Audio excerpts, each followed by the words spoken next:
has quoted, regardless of the changes in technology, the market for well-crafted messages will always have an audience.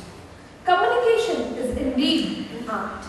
To throw more light on this, I would like to ask Professor Dhirendra S. Katti, Associate Professor, Biological Sciences and Bioengineering Department, to come up on the stage and deliver his talk on the art of communication.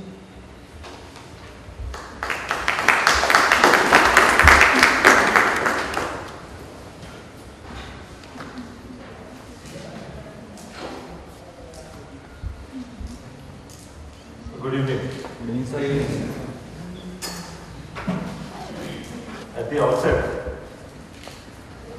I want to congratulate Vivekananda Samiti for organizing this youth convention as part of the 150 years birth anniversary celebration of Swami Vivekananda. I think it's an extremely great honor to speak on this platform. It's not easy to live up to the expectations of Swami Vivekananda's ideas, but I'll try to do my best. Before I start, I also want to thank Vivekananda Samiti for having invited me to give my talk here. And one important disclaimer is, I am not an expert. I'm not an expert on this area. However, in the last 10 to 15 years of my research career, I have learned the difficult way that it is extremely crucial and critically important to be able to communicate well. In general, in more specific terms, to be professionally successful as well as to be personally successful in both senses, you need to have good communication. So with that introduction, I'd like to start now. So the title says Science and Art of Communication, right? And as the title suggests, there is a scientific component and there is an art component to communication. So the scientific component is the component that we utilize as scientists very strongly. And the art component we choose to utilize to a lesser extent. Some of us do use it to some pronounced extent, and some of us actually train in that art of better communication because that's critical for our profession per se. So now, what I'll do is talk about the science a little bit and off and on comment on the art. Okay? And like I said, disclaimer is these are all my own personal views. To me, communication consists of two parts. Communication as is, okay? And the second part is interpersonal skills, which is part of communication. Now communication, the first part, and each of these parts I will deal with separately. Now the first part. So why do we need communication skills? So our ability to create and sustain our social environment or our social world depends in large measure on how well we communicate. Now what does this mean? Create and sustain our social world. All of us have a social world around us, right? Mostly when you're a student, it's your friends around you and maybe people in the mess and maybe to some extent your teachers. That's our social world, right? But as we go ahead, our social world keeps expanding.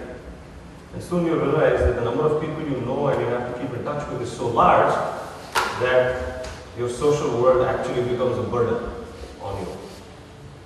If you see the mobile phones that you use right now, a good mobile phone is supposed to give you a large number of phone storing ability, which means social world, right? So if you're not having a high-end phone, then you don't have that ability, then you have this limitation of how many numbers you can store, right? And the numbers you can store is a direct indication of what's your social world. Because you don't just store numbers randomly. You store only numbers that you think are useful or will be used. Which means you associate importance to that person. Which means that you want to connect with that person in some sense, right? So our ability to create and sustain the social world depends on communication. Communicate.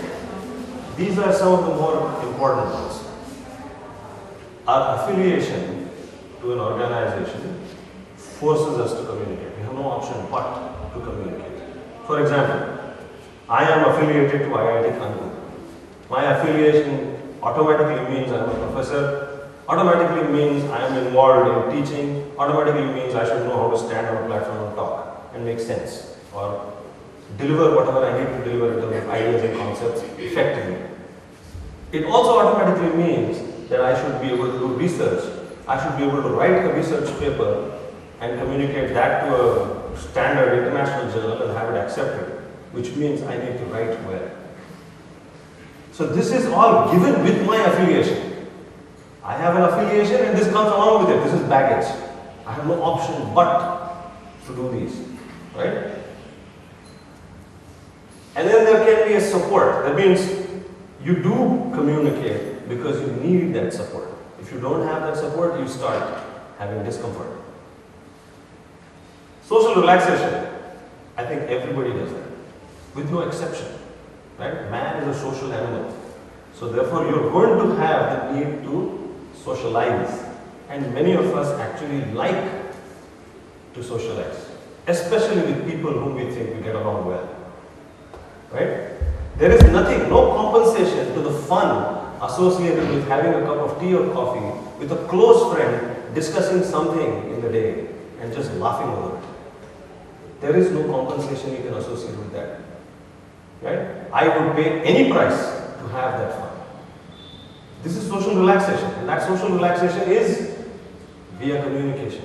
It's because that guy connects with you that you have fun talking to him. Right? So that is interpersonal relationship. He doesn't care whether you speak the most grammatically appropriate sentence. As long as the idea is conveyed, it's good enough. As long as it is being understood and that understanding has led to laughter, it's good enough. Right? So you can't just get along well with anybody and everybody. You get along well only with a few people. Right? Because each one of us has unique personalities, and unique personality means the matchability is limited. So social relaxation is where we use communication. Empathy. Empathy is centrally important to communication. The ability to empathize. Empathize means understand another fellow's feelings. This is so critically important in life, in general. It doesn't matter whether it's a personal life or a professional life. The fact that you can empathize automatically changes your reaction to the situation. And your reaction to the situation actually controls everything if you're a leader. Right? And everybody, in some sense aspires to be a leader. Behavioral flexibility. See, if you're a good communicator, you should be able to tell the same thing in different ways, depending on who is in front of you. You can have a 3-4-year-old, upper KG child. You can have a 90-year-old senior citizen, and anybody in between. And you're conveying the same idea, but you do not convey it the same way. Because you know that I should convey it in a certain way to be effective with the 4-year-old child. The same idea has to be converted in another way to be effective with the 90-year-old senior citizen. So therefore, communication is enabling flexibility. Your own abilities are becoming better because of the fact that you can communicate. Interaction management. So management has a general focus on communication and interpersonal skills per se. The whole area of management. Right? So interpersonal management is heavily dependent on interpersonal skills. So like this, there are many. Okay? These are just few of the important ones that I thought you should know. This is why we communicate, right? Now that hopefully you have an appreciation for why communication is important, effective communication leads to what? Right? necessarily has to lead to effective information exchange. Meaning, you stand here and try to convey the thought of science and art of communication. After 30 minutes, if that idea has not been conveyed, that is not effective information exchange. However, if I leave you with thoughts that have led to your enhancement in your understanding of the science and art of communication, it means that there has been some amount of effective information exchange. Information is only knowledge as is. Sorry, not knowledge, only information as is. That translated is knowledge. Okay? Then, mental state reading and influencing.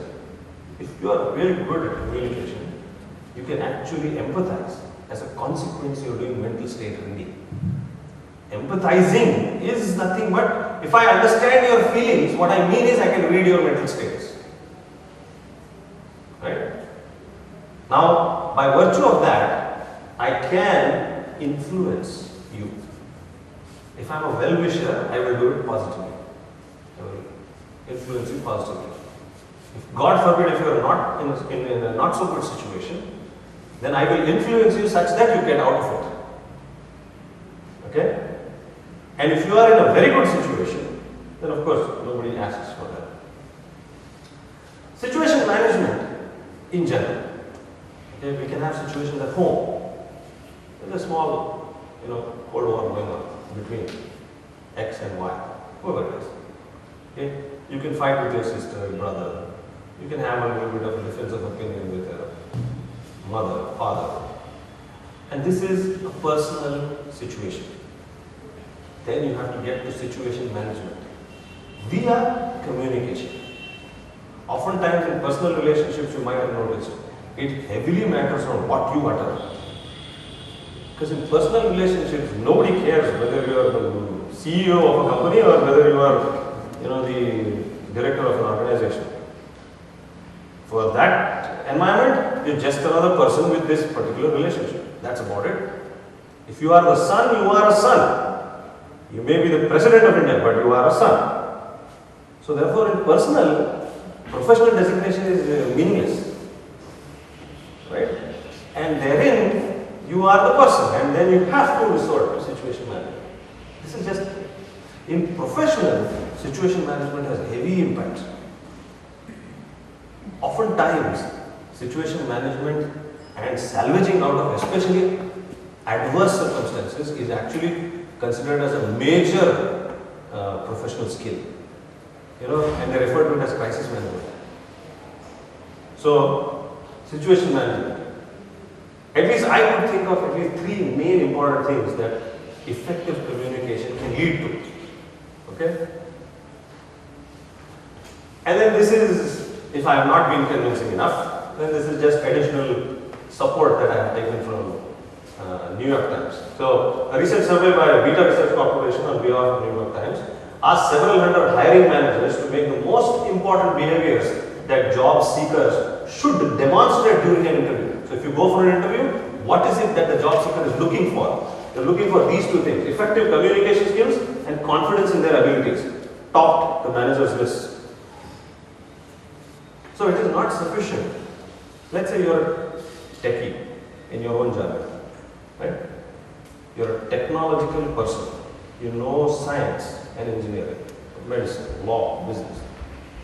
It is not enough to even know the book by heart, page to page, front to end. It's not enough. Until you can effectively communicate it.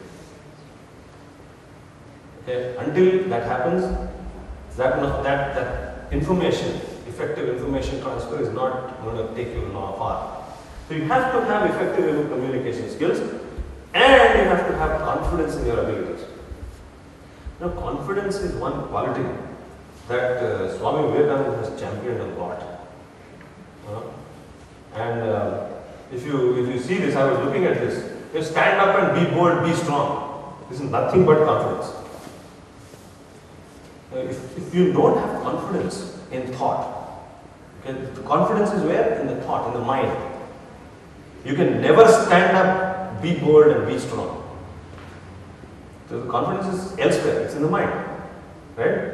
So the conviction is of thought, the idea, as a researcher I hypothesize. If I am not sold to my hypothesis, where is the question that I will construct a good experiment around it? What is the chance that I will produce good science? Low. So if you are convinced about a certain idea, then do what it takes to support it. And for which you have to be bold and strong. Right? And you should be willing to take responsibility. That's the next sentence. Take the whole responsibility. Meaning, my hypothesis fails. I'm giving you an example of research because that's where I'm in. I built this hypothesis and my experiments are all around it and my hypothesis fails. Okay? I can't prove it. So be it. I take responsibility for it. This is what I had thought at the outset. Okay, so that is also true. Consequence also you have to take responsibility. Same applies to a personal environment or a professional environment. I gave you example of professional, but if you go into personal, let's say you did something that hurt your mother. Okay, if your mother is hurt because of whatever you did, action or oral. First thing is, be bold and be strong. Take responsibility. If you quickly understand that I should not have said it, then immediately apologize. No, it's not about your ego. It's about your understanding in your mind. And if you are convinced, then be strong. If you are strong, then say sorry. If you are weak, then you just refrain. Keep quiet. That kind of behavior comes. So effective communication, so immediately if you apologize, you realize you have made a mistake, you apologize, what have you done? Situation management. You have fixed the situation. You are bringing your mother back to normalcy quickly. Because she cares about your action and your words. And if they are not appropriate, she is disturbed. Now you take responsibility, own up, quickly change, that's it. Situation has been managed. So, it's not just somebody who writes a book or somebody who comes out of experience like me. Current day market demands effective communication. So even if you don't like it, you have to do it. In communication, there are two parts. The science and art of communication has two parts. Communication and interpersonal skills. And communication itself has two parts. Language and effective use of language. If you are a poet, okay, your language is good, but you may not be good in using that language with people, what we refer to as commonly people skills. So the poet is good in language, but unfortunately for him, he is so engrossed in his poetry that he cannot deal with the rest of the world, and therefore he has not learned the second part, effective use of language. He has learned only the first part, language. He is doing effective use only in poetry. So he has restricted himself to effective use in poetry. He has not generalized it to his own life. Right? And my emphasis is on usage of communication in life. So you have to have both these components in communication. Language and effective use of language. Now language, currently I am communicating in English.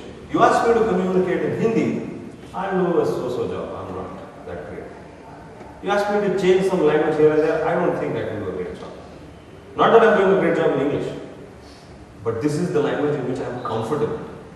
I can casually talk. My ideas from my mind to my mouth are quick. Right? And I feel confident. I can give you the idea directly. And I think whatever I give you is what is running in my mind. That means I have a degree of comfort. And I recommend very strongly that at least you should arrive at that basal level of degree of comfort. This is what we refer as basal level. You can be much higher than that. But the bare minimum, you should be basal. Basal meaning what? You should not make errors. See, language, always, irrespective of which language, whether you take Hindi or English or whichever other language, Indian, there is an associated grammar, right?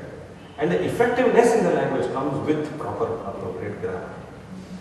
Okay, so you need to have the language skill at that level at least. So I cannot expect somebody, all of you are IIT students or somebody is from outside as well? Outside as well? Okay. Well, I cannot expect a student, I would say. I was going to say a student at IIT, but I will generalize it. I cannot expect a student who has come up to bachelor's, master's level and cannot write grammatically correct English or cannot spell words correctly. I can still take that you are unable to do it correctly. What I cannot take is you don't have the desire to correct yourself. That I cannot take. And that in some sense is again, invoking Swami Vivekananda's teachings. Because he never said that you are born perfect. He said that you have awakening. Awakening is one of his main, writings. Understand that where you are, where you need to get, and start the journey and get there. All he wants is all the youth should be successful. Because he believes that the youth builds the nation. Which is, absolute truth. There is no two ways about it. And communication to me is just one of the important factors of success.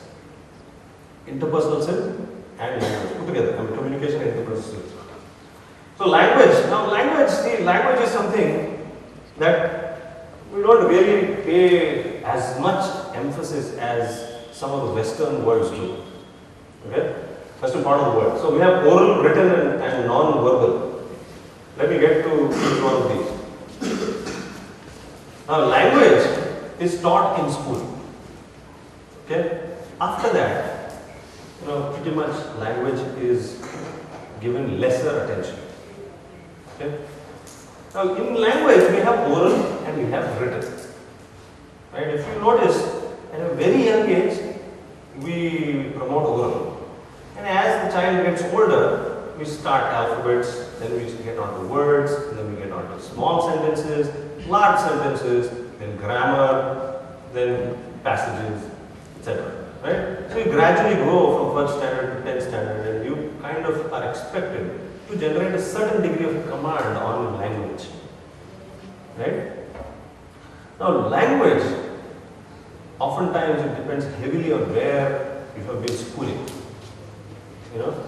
Unless you have had a favorable environment, your family or your extended family or your neighbors, or there are so many people who influence you, right? And you have been fortunate enough to be in the neighborhood of people who have been focusing on language and the importance of language, then it happens.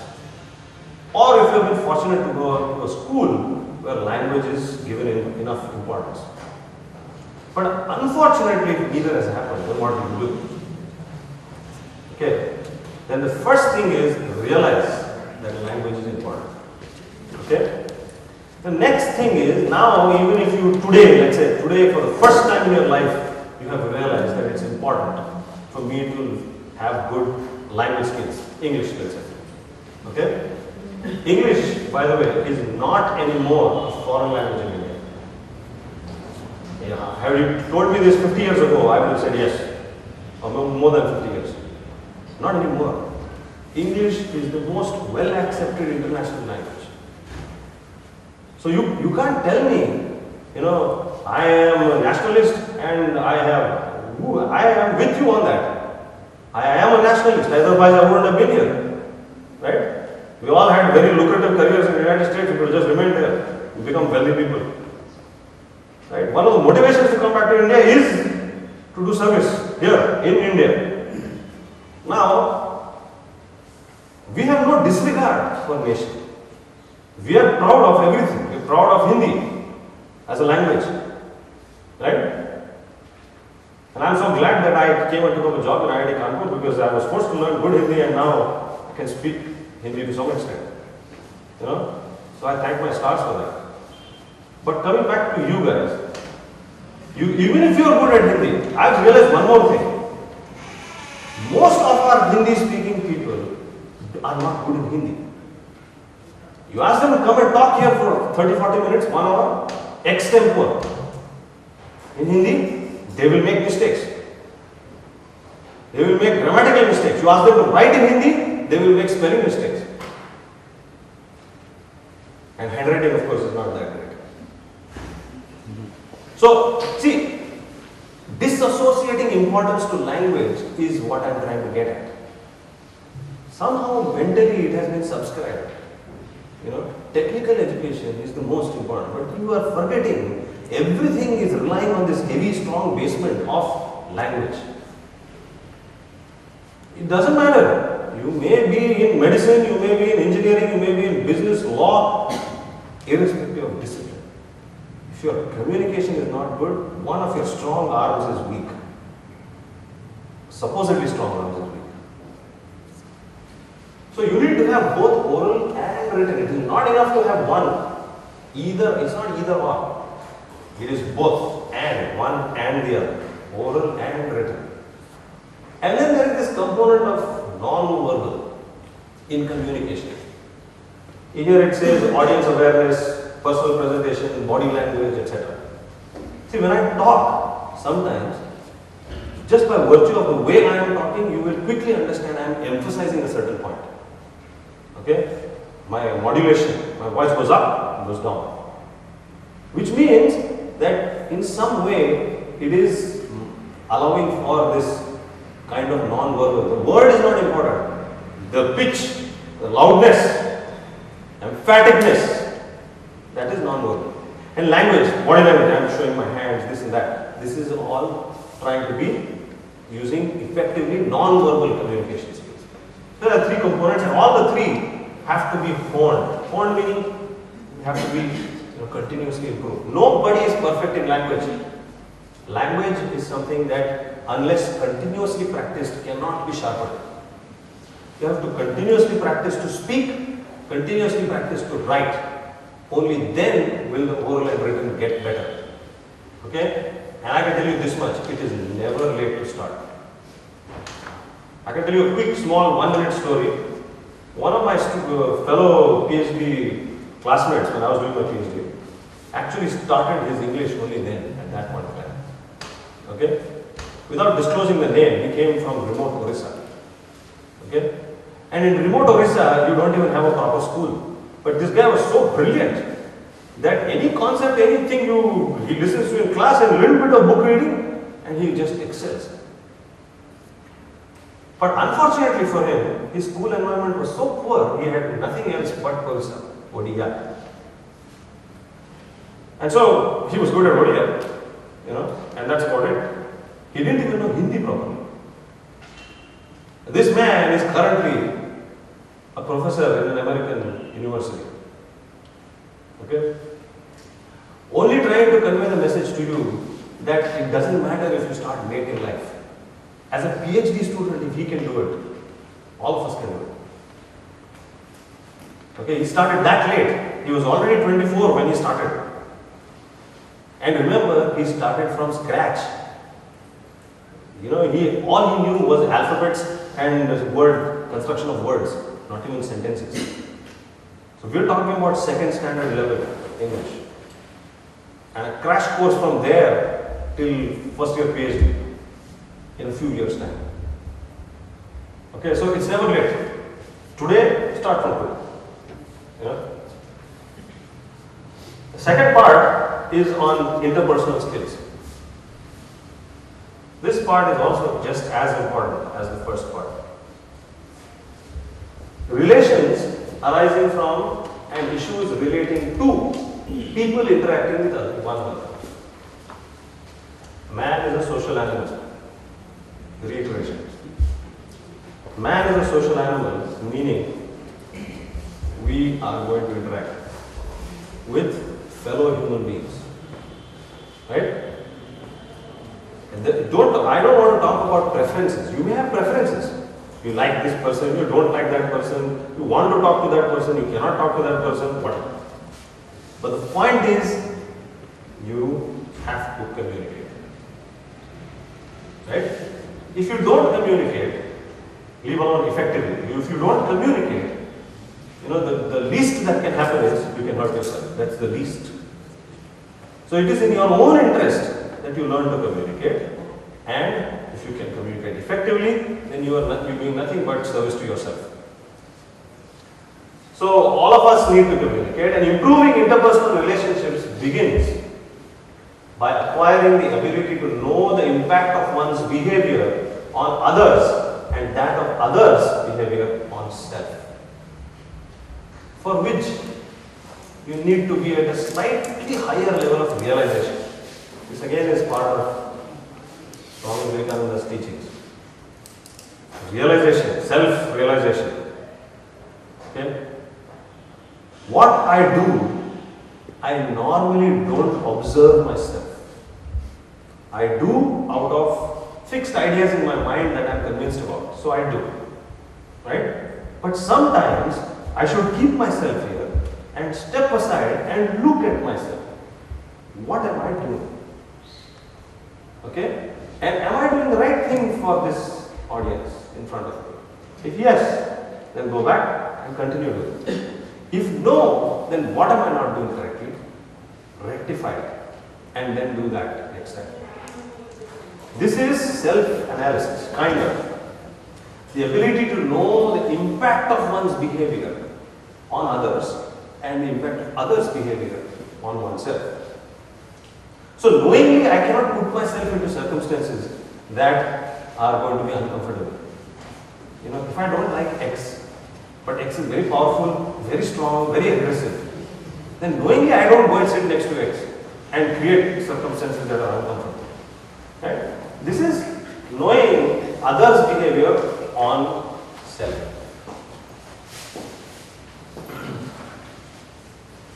So what is this? How do you define it? The set of behaviors which allow to communicate effectively and unambiguously in a face-to-face setting to assist progress towards achieving an objective. Underline two things. Communicate effectively, which is from the previous part, and unambiguously. Unambiguous means you are left with no option but to think exactly what I meant. You know, this is a really difficult thing. I can say, utter something, and then there are 50 minds here, and I can expect at least 10 interpretations of what I have uttered. Right? But if I am truly effective, I leave you with no option but to think only the way I wanted you to think. That is unambiguous. Okay? Face-to-face setting is like this, not remote. Okay? Of late they have even included remote. And I'm on a phone conversation. Okay? You are at a distance. Of late even that is becoming important. Internet, chatting. Because of the reduced face-to-face and the prevalence of mobile and chat. So children, especially younger children, maybe of your age or younger, are more used to that mode of communication. So there is no face-to-face. And that, in my opinion, is an unfortunate thing. Okay? We are a social animal and you cannot challenge that. Okay? You cannot satisfy the social need by virtue of a virtual chat room or virtual something else. There is no compensation to you and me sitting face to face and talking. Then why is it that you go and visit your parents in the holidays? There is enough of virtual, right? Chat. Chat over the Google chat and keep calling on the mobile phone. The fact that it is not satisfying you fully and that you feel the urge to go and meet face to face means you are a social animal. Right? And therefore face to face setting. You know? So, they are needed for communicating and relating effectively, for displaying empathy and respect for the feeling and views of others, accurate self-evaluation of performance and results. This is all interpersonal skills. Okay? So you need it for effectively relating. You know, see, if you my interpersonal skills are not good and my boss tells me that I need to disseminate this idea, let's say you want to implement something, especially implementation.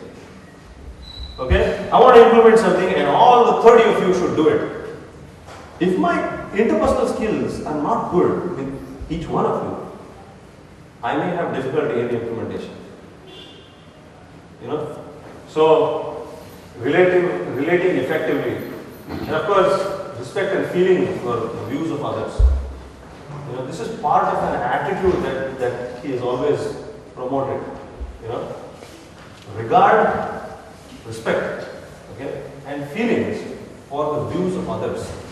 No matter how convinced you are about that idea being wrong, but hold regard for the person and his feelings. You don't know where he is coming from. You have no clue why he is thinking the way he is thinking. Okay? First thing is understand he is a human, so therefore regard. Okay? He may have an idea that you don't agree with. You can always put an argument. But there is no question that a regard remains. Right? An accurate self-evaluation of performance and results. If you don't have a good interpersonal skills, these things can't get done. Conflict management is something that a lot of people have now utilized interpersonal skills for. This is kind of applied version of interpersonal skills. Conflict management. You have an expert in conflict management who probably has a degree in law also. Are useful, for instance, in selection interviews, negotiations, decision making, and achieving personal goals. They're just always, I don't think I need to emphasize too much. Interpersonal skills have got three components, just like communication. Communication had oral, written, and non-verbal. And interpersonal has leadership, networking, and teamwork. I'll tell you one thing.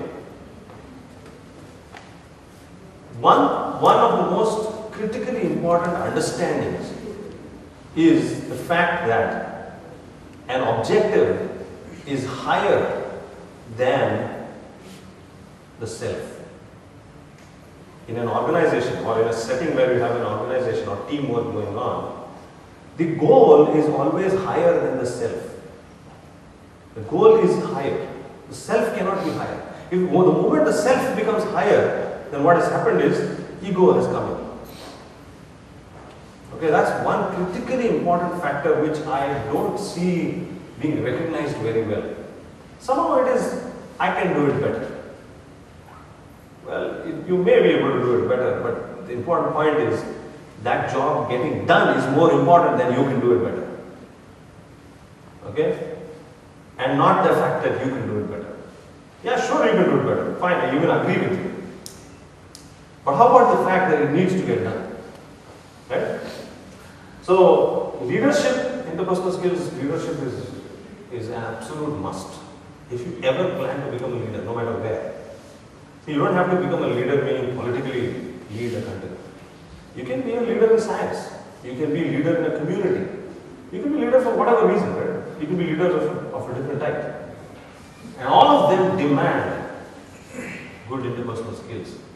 And interpersonal skills at all levels, from the grassroots to the chief of the organization, at all levels. Networking and teamwork.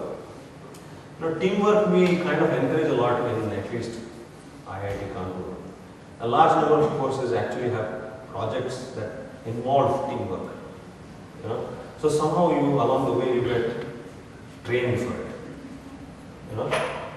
Knowingly or unknowingly. But I'll tell you one thing that you must remember forever. You never get to choose your peers. You never get to choose them. They are given. You only get to choose your profession. You only get to choose which area you want to become an expert in. The peers are given. They are fixed.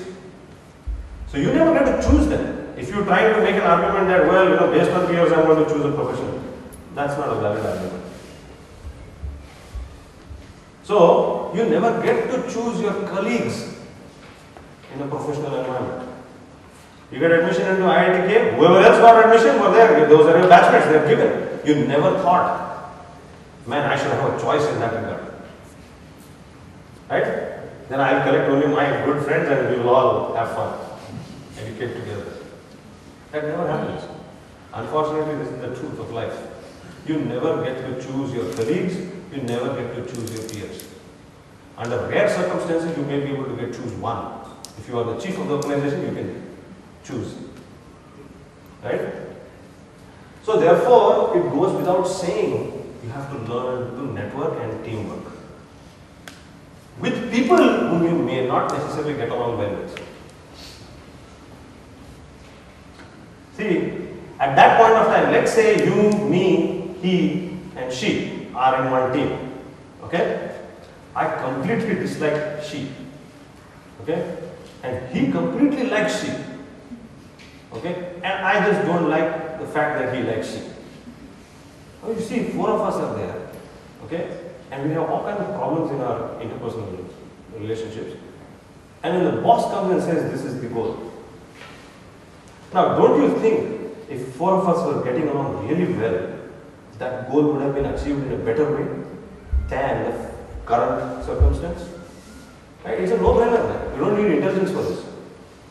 So, therefore, putting 2 and 2 together, the second example I gave to tell you that effective interpersonal skills will achieve the goal faster. First example I gave is you never get to choose your peers or colleagues. Meaning, you have to learn to first accept people the way they are. Even if their personalities puts you off.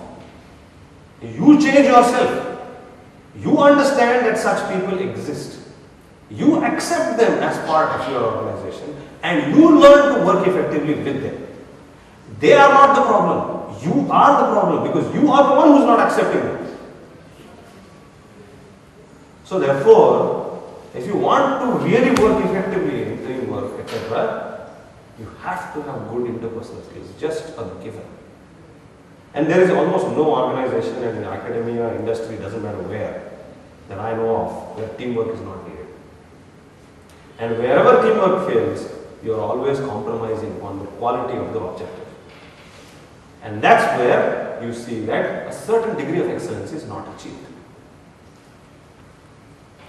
So, actually in some sense, the ability to excel is associated with this. So if you compromise on this, you actually compromise on the main objective of excellence. So these 3.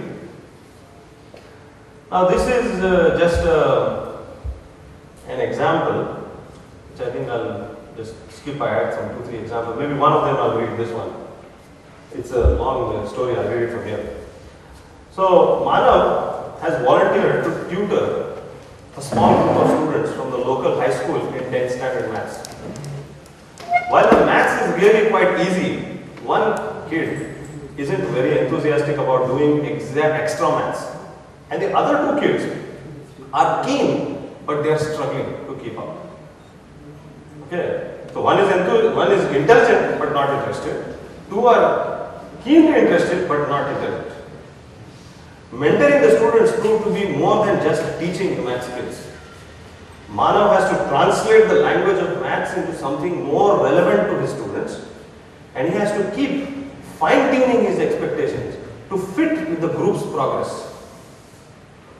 He therefore has to constantly work on motivating them to feel confident and interested in what they are doing by trying to explain what excites him about maths. It's not something he's had to do before when working with others. He has been working with others in his college, etc. But this he has never done when working with others, who were all keen and good at their subjects. Whoever he has worked with, they were all keen and good at the subject. Because when you come into IIT system means you know that this guy is interested in education. But dealing with people who may not have interest in education at all is an altogether different ballgame. And he has never done that before. And requires a different way of thinking and approaching that challenge. The words that are highlighted in red are the ones that demand interpersonal skills. Tutor, mentoring and motivating others. I can tell you this much. Motivating a person, if you can do that, you have a fantastic skill set. you have the ability to motivate somebody, you're set for life. You have to learn this ability. You know, igniting the fire in people. If you can do that, you are set. Because you have the art of creating success. Fine-tuning his experiments, decision making. You know, the ability to understand that now I don't need to do this, I can do this now. And that is what they are going to benefit from. This is fine-tuning. This is decision making from oneself. Okay? Fit with the group's progress. This is collaboration. Confident and interested. It's motivating others, again, important. Working with others, group work, and different way of thinking, decision making. All of these are interpersonal skills. I just give you one situation.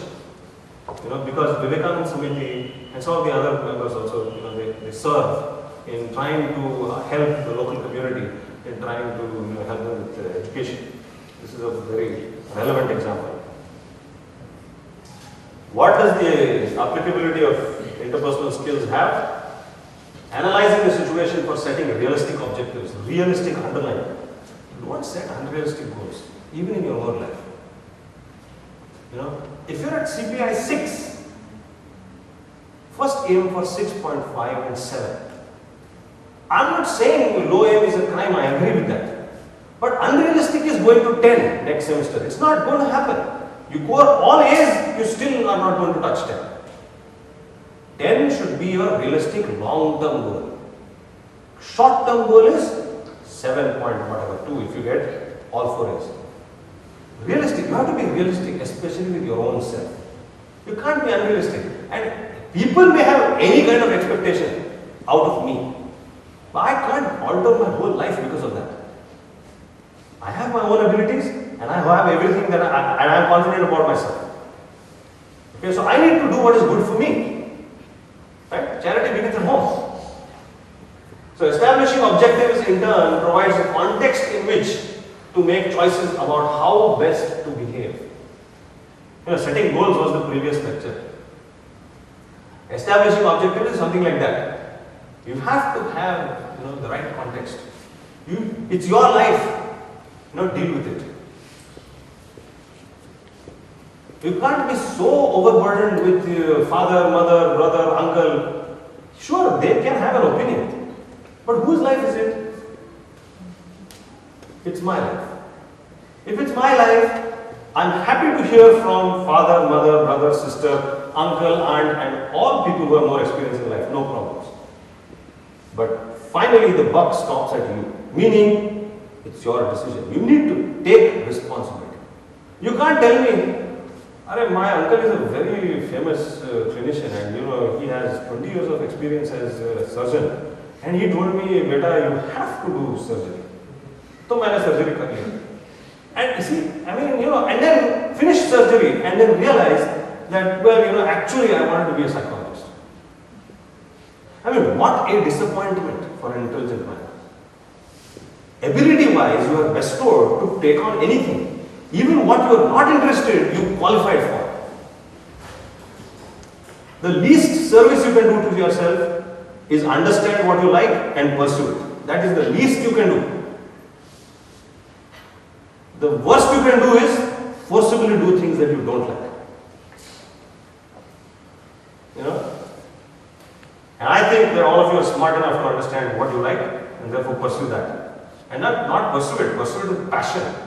You know? You don't pursue it because it gives you big bucks at the end of the day. Doesn't matter if somebody pays you or not.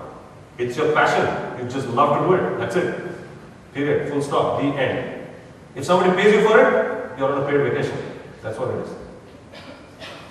By being conscious of our own behavior and working towards the achievement of objectives, we are more likely to influence other people's behavior.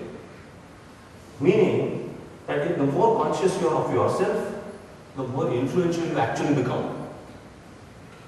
And this is sometimes very surprising. Most people don't understand this. The more you are conscious of yourself, the more controlled you are. The more controlled you are, the more you understand others. The more you understand others, the more influential you are. This is how it works. And people think that only if you are more imposing and aggressive, you are more influential.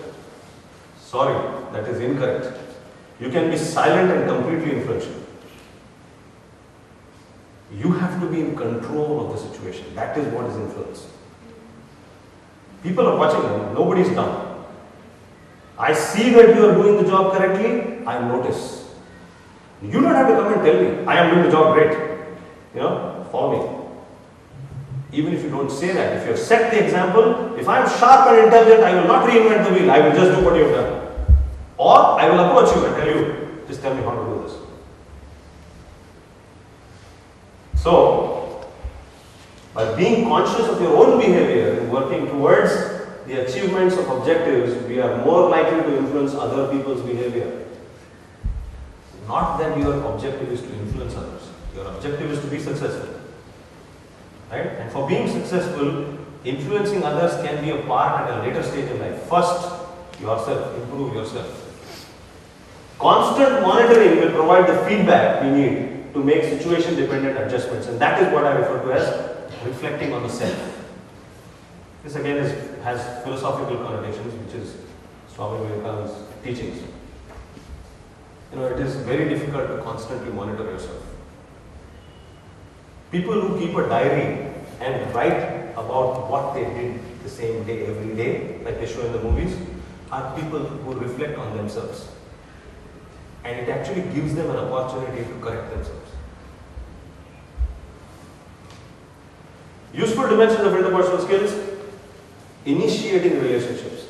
Many of you are keenly interested in that. I know that for a fact. Because you are yet to start a family. Your life is still in bachelorhood. Right? And it is human to be attracted to the opposite sex. So you're going to want to have a relationship at some point of time. Right? And initiating relationship heavily relies on communication and interpersonal skills. It's a complete, almost 80% it relies on that. Only to start the conversation, maybe you need some little qualification. That boy has to have had a CPA of more than 9. Or the girl should be good looking. Or the boy should be reasonably wealthy. That kind of a background is only for the first step. And the communication can completely put off everything or can put on everything. If the communication is not effective, it's gone. It's just gone down the drain. And people who are not effective communicators are generally not confident as well. If you haven't noticed. You cannot have a person who is extremely confident and a very poor communicator. Rarely happens. Self-disclosure. Self-disclosure means what? I have a weakness, I tell myself, this is a weakness, I need to fix it. What do I need to do? That's the next step.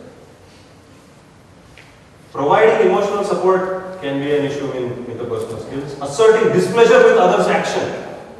Many times we see this. Something inappropriate, untoward is happening, but somehow we don't feel good, comfortable to say things. And that is what is missing. Assertion. And by assertion I don't mean being aggressive. Aggressive means you're imposing your personality on another person. By assertive I mean you're trying to say the right thing. You're standing up, be bold, be strong and confident for the right cause. That is being assertive. And of course managing interpersonal conflicts if there are. And this is my last slide. I'll end with this cartoon. This is an office environment and this man is reading how to be a good listener. And his colleague is saying something and he says, will you shut up, Sims? I'm busy trying to upgrade my interpersonal skills. Okay, there are two messages on this cartoon. Point number one is you have to be a good listener. And interpersonal skills, one of the things that I have not mentioned is listening. Many times people have got bad things to say. All they want is a person who listens.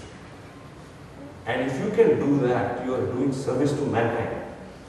You must learn the art of listening, especially in bad circumstances. अरे खुशी में तो कोई भी सुन लेगा, right? And the second message that is there on this cartoon is that it is not enough to know theoretical knowledge.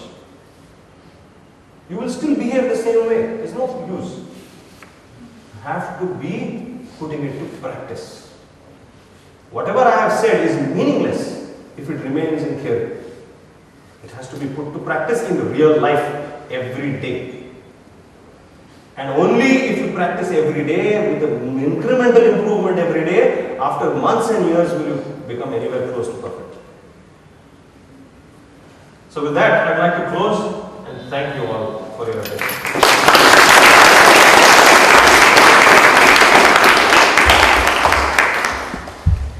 I have gone over time, so I think we'll restrict the questions. If there are other questions, I'll be happy to take them. And if there are none, then thank you once again. Thank you, sir, for those thought-provoking words. We would now like to move on to our. I would now like to request the coordinator and data committee to present a momentum to sir.